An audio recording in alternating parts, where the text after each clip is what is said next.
நண்பர்களுக்கு வணக்கம். நான் எட்டியப்ப சோழன். இது வரைக்கும் நம்ம சேனலை நீங்கள் சப்ஸ்கிரைப் பண்ணலைன்னா சப்ஸ்கிரைப் பண்ணிக்கோங்க. சப்போர்ட் பண்ணுறது இருந்தால் மறக்காமல் இந்த வீடியோக்கு ஒரு லைக் போட்டு போங்க. இன்றைக்கி என்ன செய்தியை பார்க்க போகிறோன்னு கேட்டிங்கன்னா, ஒட்டுமொத்த நெட்வொர்க்கையும் தட்டி தூக்கிய என்ஐஏ, மொத்த பேரையும் வேட்டையாட உத்தரவிட்ட அமித்ஷா. டெல்லியில் நடந்த கார் வெடி விபத்து தொடர்பாக அமித்ஷா அவர்கள் 2 முறை நேற்று அவசர ஆலோசனை மேற்கொண்டார்.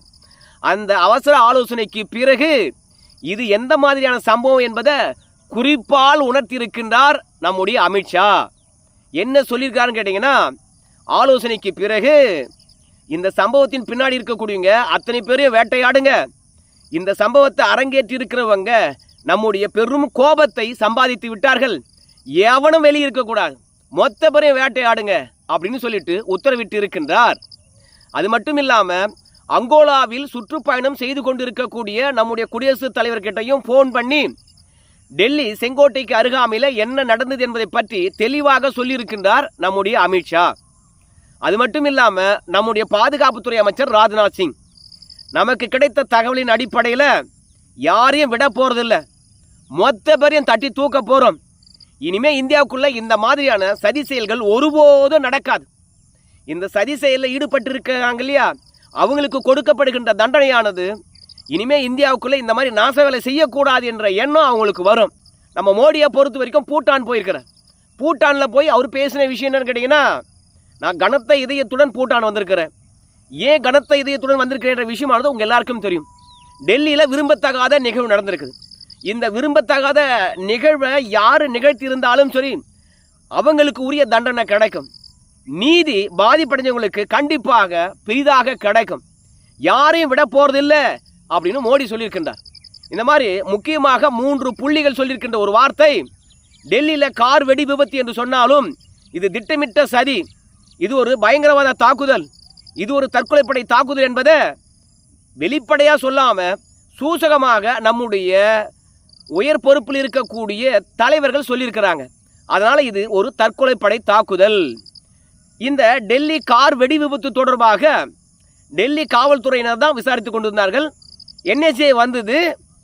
அவங்கெல்லாம் பார்த்தீங்கன்னா அங்கே என்ன நடந்தது என்பதை தொடர்பாக விசாரணை செய்து பல ஆதாரங்களையும் ஆவணங்களையும் கைப்பற்றியிருக்கின்றார்கள். தடயவியல் நிபுணர்கள் வந்தாங்க. அங்கே இருக்கக்கூடிய ஒட்டுமொத்த தடயங்களையும் கைப்பற்றியிருக்கின்றார்கள். பிறகு இதை என்ஐஏ விசாரித்தாதான் சரியாக இருக்கும் அப்படின்னு என்ஐஏ கிட்ட எதெல்லாம் கைப்பற்றப்பட்டதோ அதையெல்லாம் கொடுத்துருக்குறாங்க. ஏன்னா இது ஒரு பயங்கரவாத தாக்குதல் தான். அதனால தான் என்ஐஏ கிட்ட பார்த்தீங்கன்னா இந்த வழக்கு மாறி இருக்கிறது. ஊப்பா சட்டத்தில் இந்த தாக்குதல் வழக்கு பதியப்பட்டிருக்கிறது. அது மட்டும் இல்லை, இன்னும் மேலும் 3 வழக்குகள் பதியப்பட்டிருக்குது. அந்த 3 வழக்குகளும் பயங்கரவாத தாக்குதல் என்ற அடிப்படையிலே வழக்கு பதியப்பட்டிருக்குது. அதனால் டெல்லியில் கார் வெடி விபத்து என்று சொன்னாலும் இது ஒரு பயங்கரவாதியினுடைய தற்கொலைப்படை தாக்குதல் என்பது இதன் மூலமாக நாம் தெரிஞ்சுக்கலாங்க. இதெல்லாம் ஒரு புறம் இருந்தாலும், ஒரு பள்ளிக்கூடம் விட்டு மாணவன் ஒருத்தன் வீட்டுக்கு போகிறான்.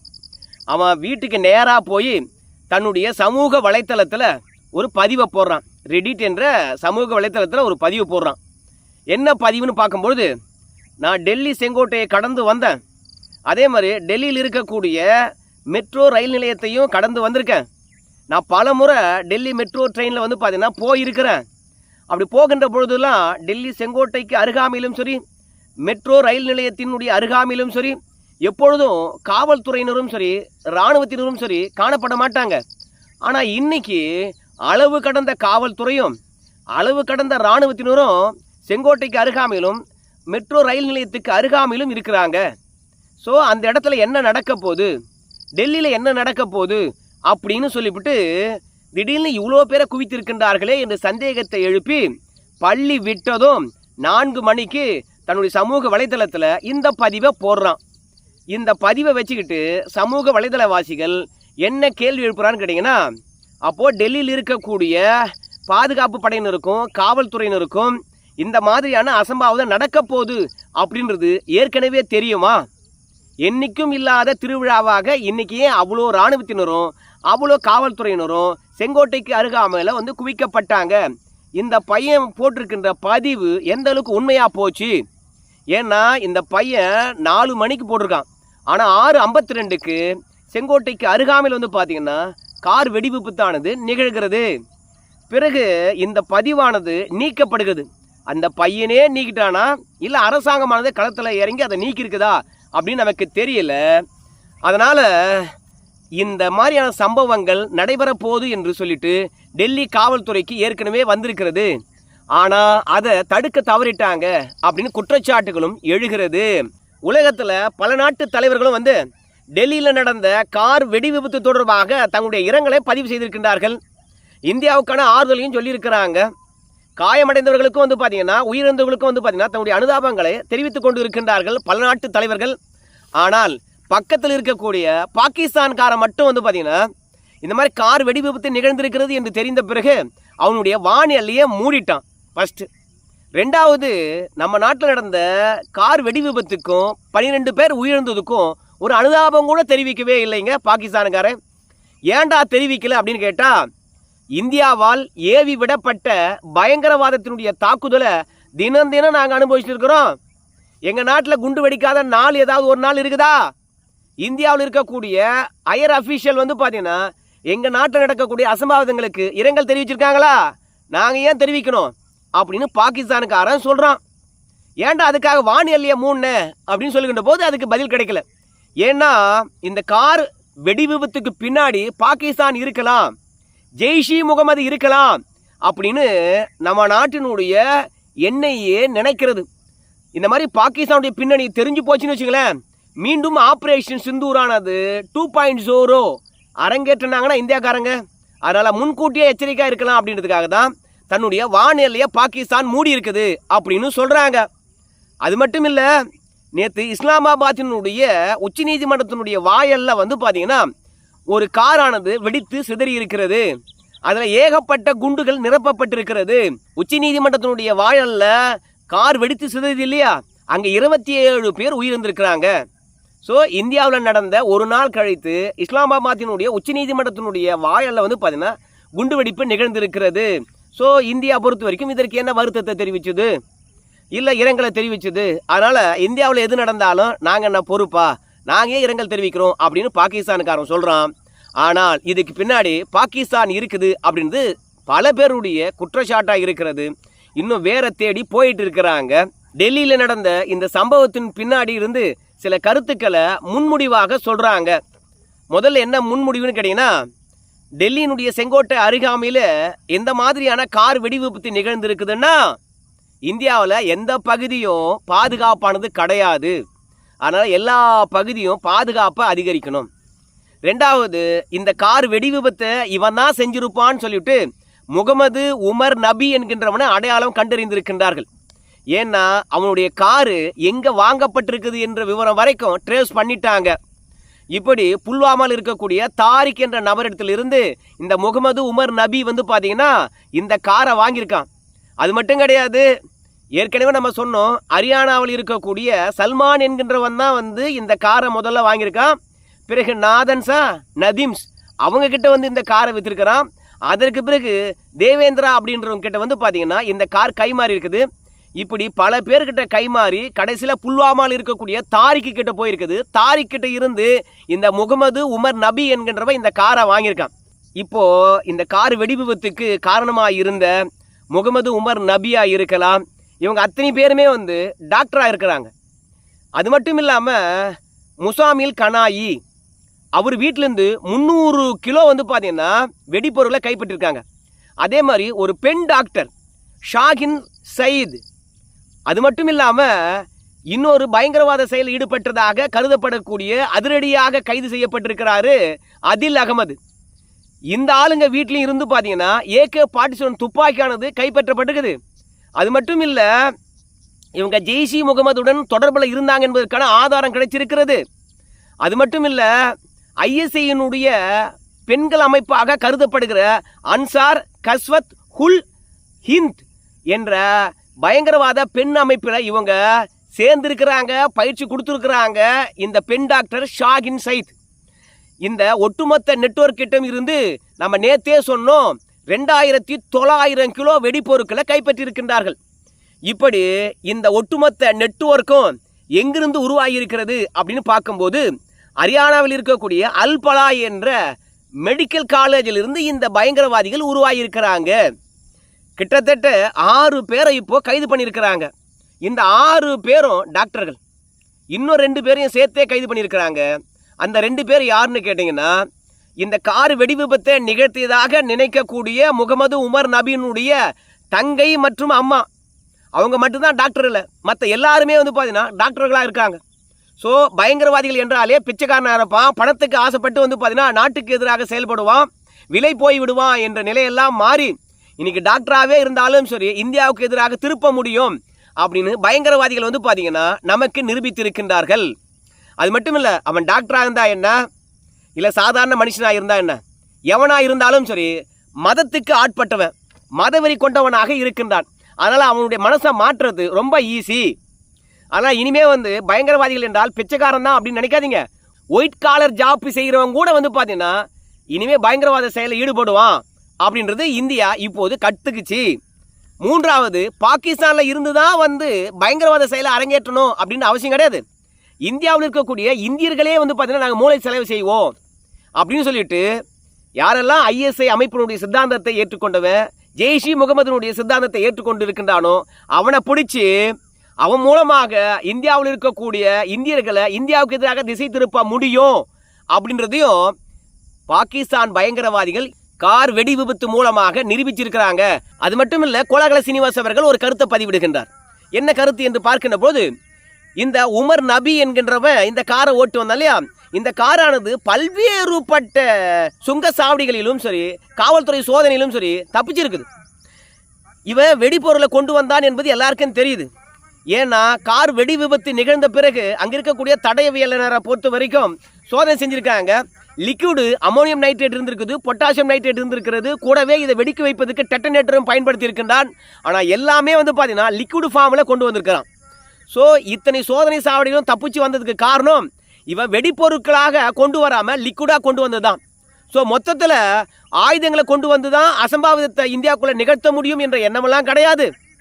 இனிமே வந்து ஆயுதங்கள் என்ற பட்டியலில் இல்லாத பல பொருட்களை வச்சு கூட நாங்கள் இந்தியாவுக்குள்ளே அசம்பாவிதத்தை நிகழ்த்த முடியும் அப்படின்றதையும் செய்தி காட்டியிருக்கின்றார்கள். அது மட்டும் கிடையாது, ஆண்கள் மட்டுமே பயங்கரவாத செயல் ஈடுபட்டாங்க அப்படின்ற நிலையெல்லாம் மாறி இனி பெண்களும் வந்து பார்த்தீங்கன்னா பயங்கரவாத செயலுக்கு உதவுவாங்க, பயங்கரவாதிகளாக மாறுவாங்க அப்படின்னு தெரிஞ்சிருக்குது. முதல்ல இந்த கார் வெடி விபத்துக்கு காரணமாக இருக்கக்கூடிய முகமது நபியா உமர் நபி, அவங்க அக்காவாக இருக்கலாம், அவங்க அப்பாவாக இருக்கலாம். ஏன்னா குலாம் நபி பாட்டை அவங்க அப்பா பேர். அவங்க புல்வாமாவில் வந்து பார்த்தீங்கன்னா காவல்துறை கைது பண்ணி கொண்டு போய் விசாரிச்சிருக்காங்க. என் பையனை பொறுத்த வரைக்கும் அந்த மாதிரி தப்புலாம் பண்ண மாட்டாங்க. பரீட்சை வந்து ஆனது சமீபத்தில் இருக்கிறது, படிப்பதுக்கே நேரம் பத்தல, பரீட்சை முடிச்சுட்டு ஒரு 3 நாள் லீவ் போட்டு நான் வரமா அப்படின்னு அவங்க அம்மா கிட்டே அவங்க அப்பா கிட்டே பேசுனதாக அவங்க தங்கச்சி சொல்கிறாங்க. மொத்தத்தில் ரொம்ப அமைதியாக இருப்பானா இந்த முகமது உமர் நபி. ஆனால் அவன் போய் இந்த மாதிரியான ஒரு விடுவிப்பத்தை நிகழ்த்திருக்கிறான் அப்படின்னு சொல்லுகின்ற போது எங்களால் நம்ப முடியல அப்படின்னு சொல்கிறாங்க. அதே மாதிரி இந்த பெண் பயங்கரவாதி என்று அடையாளம் கண்டுபிடிக்கப்பட்டிருக்கக்கூடிய ஷாகின் சயீத் அவர்களை பற்றி அவங்களுடைய உறவினர்கள் என்ன சொல்கிறாங்க கேட்டிங்கன்னா, ஐயோ அந்த அம்மா ரொம்ப நல்லவங்களாச்சே, கிட்டத்தட்ட 50 ஆண்டு காலமாக அவங்கள பற்றி எனக்கு தெரியுமே, அவங்க எந்த விதமான பயங்கரவாத செயலும் ஈடுபடலையே, அவங்க வீட்டிலேருந்து துப்பாக்கியா, அவங்க வீட்டிலேருந்து வெடி பொருட்களா, நம்பவே முடியலையே அப்படின்னு அவங்களுக்கெல்லாம் நற்சான்றிதழ் கொடுக்குறாங்க. ஆனால் இந்த கார் வெடி விபத்து எதனால் நடந்தது அப்படின்னு பார்க்கும்பொழுது இந்த முகமது உமர் நபி இருக்கான் இல்லையா, இவனுடைய ஒட்டுமொத்த நெட்வொர்க்கையும் வந்து பார்த்தீங்கன்னா ஏற்கனவே நம்முடைய புலனாய்வு அமைப்புகள் வந்து பார்த்தீங்கன்னா தீவிரமாக அலசி ஆராய்ந்து அவங்களையெல்லாம் கைது பண்ணிடுச்சு. இப்படி கைது பண்ணதுனால இந்த முகமது உமர் நபியை பொறுத்த வரைக்கும் பதட்டம் அடைஞ்சிட்டான்.